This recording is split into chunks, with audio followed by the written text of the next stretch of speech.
ಪಶ್ಚಿಮ ಬಂಗಾಳದಲ್ಲಿ ಬಿಜೆಪಿ ಶಾಸಕಾಂಗ ಪಕ್ಷದ ನಾಯಕರನ್ನಾಗಿ ಸುವೇಂದು ಅಧಿಕಾರಿ ಅವರನ್ನು ಆಯ್ಕೆ ಮಾಡಲಾಗಿದೆ. ಕೋಲ್ಕತ್ತಾದಲ್ಲಿ ನಿನ್ನೆ ನಡೆದ ಶಾಸಕಾಂಗ ಪಕ್ಷದ ಸಭೆಯ ನಂತರ ಕೇಂದ್ರೀಯ ವೀಕ್ಷಕರಾದ ಗೃಹ ಸಚಿವ ಅಮಿತ್ ಶಾ ಸುವೇಂದು ಅಧಿಕಾರಿ ಅವರ ಹೆಸರನ್ನು ಪ್ರಕಟಿಸಿದರು.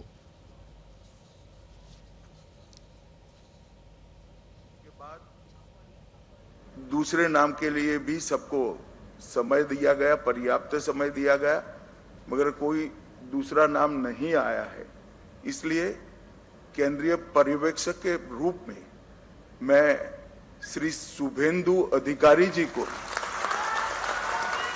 पश्चिम बंगाल विधानमंडल दल के नेता के रूप में निर्वाचित घोषित करता हूं।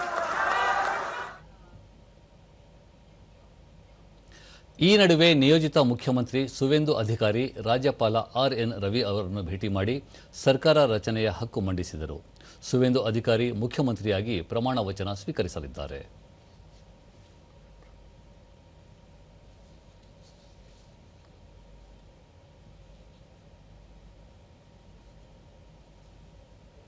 ಇಂದು ಬ್ರಿಗೇಡ್ ಪರೇಡ್ ಮೈದಾನದಲ್ಲಿ ನೂತನ ಸರ್ಕಾರದ ಪ್ರಮಾಣ ವಚನ ಸಮಾರಂಭ ನಡೆಯಲಿದ್ದು, ಪ್ರಧಾನಿ ನರೇಂದ್ರ ಮೋದಿ, ಕೇಂದ್ರ ಸಚಿವರಾದ ಅಮಿತ್ ಶಾ, ರಾಜನಾಥ್ ಸಿಂಗ್, ಜೆಪಿ ನಡ್ಡಾ ಸೇರಿದಂತೆ ಹಲವು ಸಚಿವರು, ಬಿಜೆಪಿ ಆಡಳಿತವಿರುವ ರಾಜ್ಯಗಳ ಮುಖ್ಯಮಂತ್ರಿಗಳು ಹಾಗೂ ಬಿಜೆಪಿ ಹಿರಿಯ ಮುಖಂಡರು ಭಾಗಿಯಾಗಲಿದ್ದಾರೆ.